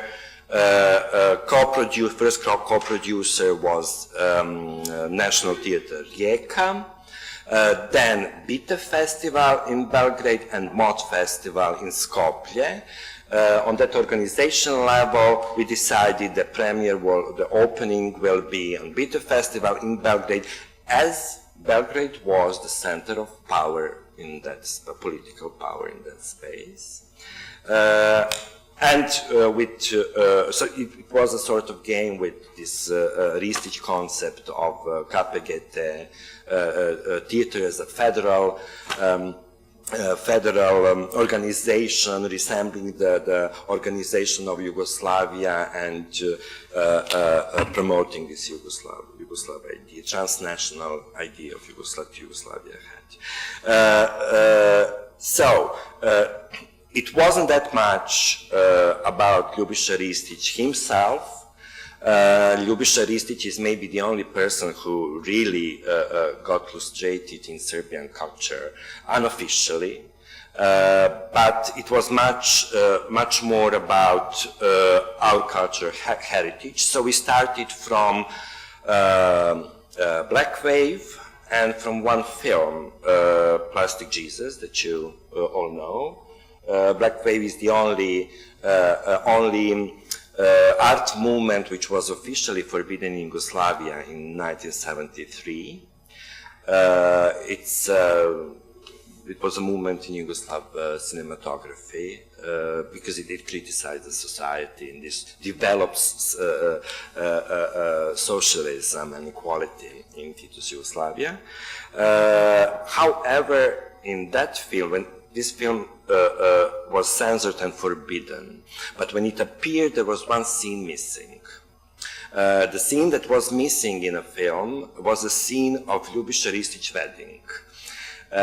It was literally cut off the film tape because Ljubiša's father was a highly positioned officer in Yugoslav Secret Service, and on that wedding there was sitting Ljubiša, his father, and all the officers from the Secret Service. So that's why basically it was cut. So the basic dramaturgical structure for the performance was to fulfill this hole in memory. So we are actually repeating all the time a ritual, which is wedding, which is that wedding, and filling it with additional symbols and references from Yugoslav cultural heritage, music from Machiavellian movies, etc., etc. And when we started with rehearsing in June, 2-3 years ago, after this research project was completed, which was really interesting, as it was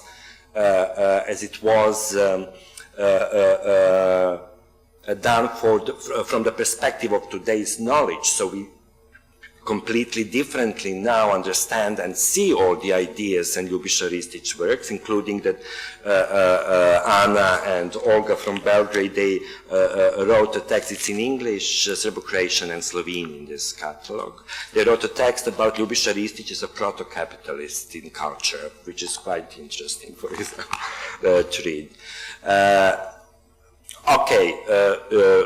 When we started rehearsing, Ljubiša got Steria Award, which is the most important award in Serbian theater for his work, which was the first rehabilitation after 5th of October and fall of Milosevic of Ljubiša Ristić. It was really, really interesting, and the first answer of the journalist in Novi Sad after a presentation of the award was, have you heard that Oliver Frljić and Slovene actors in Mladinsko are preparing a performance about you? And he said, yeah, I know, they're Jesuits, Jesuiti. I don't know how it is in, of course they do that.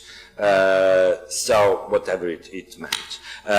However, so then we started with this sort of not only theater, but media reactions in order to somehow change the place where this performance will take place. Because it was supposed not to happen on a stage, on each of the theater, but in a society itself. And in a way, to help us to see the different symptoms which are now different or the same as we know them from before, from the perspective we started. However, opening was in Belgrade, and it wasn't very, I mean, it was interesting, and most of Ljubiša Ristić corporates came to see the performance, no matter he didn't do that. But reaction in Belgrade was that most of theater establishment was disappointed because it wasn't about Ljubiša, or it wasn't about how Ljubiša was bad. I need to You stop. have 20 minutes. You have passed. Yeah, I'm the worst. Oh, finish it up.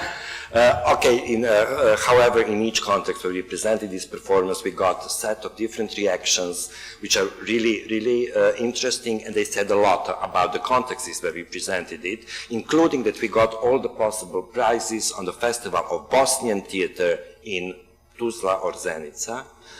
No matter, it's a Slovene, basically, production with a Croatian director, but however, for best performance and everything. And end of season is Republic Slovenia. Republic Slovenia is 2 minutes. Republic Slovenia is a politically ready-made. It's a transcript of meeting of Slovene government from 1993, where they're discussing selling the weapon trade to Croatia and Bosnia, which are in war in that moment. This transcript became public several years ago, and we just use it as a ready-made text, so we put it on a stage. We have on a stage that meeting with politicians without any interventions, and after a third part where we present what happened after that. It was prepared for 25th anniversary of Slovene independence, and it was performed first time then. And we have, I think, all possible TV crews from this post-Yugoslav countries on the opening, and we even were top news in Serbian on Serbian national television news program on Saturday evening at 8 o'clock with this performance, and we have Milan Kucan. It's already 25 minutes. Yeah. Okay. Thank you. Sorry. I'm very sorry, but yes. Thank you for your passionate, actually, presentation of what you are doing, and standing up in a position of, I mean, probably from my point of view, presenting that the asset of reformation of a public institution is the content and the artistic content itself. And now, since we are really bad with the time, I would just give the floor to every one of you and ask the questions. So we can move forward. Can you bring the, yes, there is a question there, please. But just be very short, please. No, I'm sorry, wait for the microphone. You can speak in Macedonian if you want, there is a translation.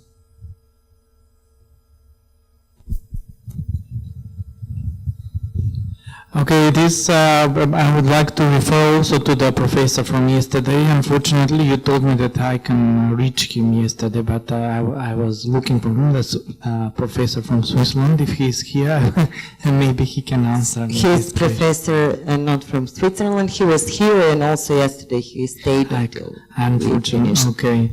Maybe I lost him in the crowd. So he used the term communism, and regarding this one, because nevertheless we are all intellectuals, and he didn't use the term subculture. So he used the term communism, but he didn't use the term subculture. In what measure you are not afraid of falling into a subculture, and that maybe somehow, because this is not, you're not doing a professional theater, you're not social service, you're not doing a social service, you don't, what are your advantages and advantages regarding the professional theaters? Thank you. So, yeah. Because theater is a culture, and amateur theater is a subculture, as you know. Thank you. We decide what the theater is. We decide what the theater is.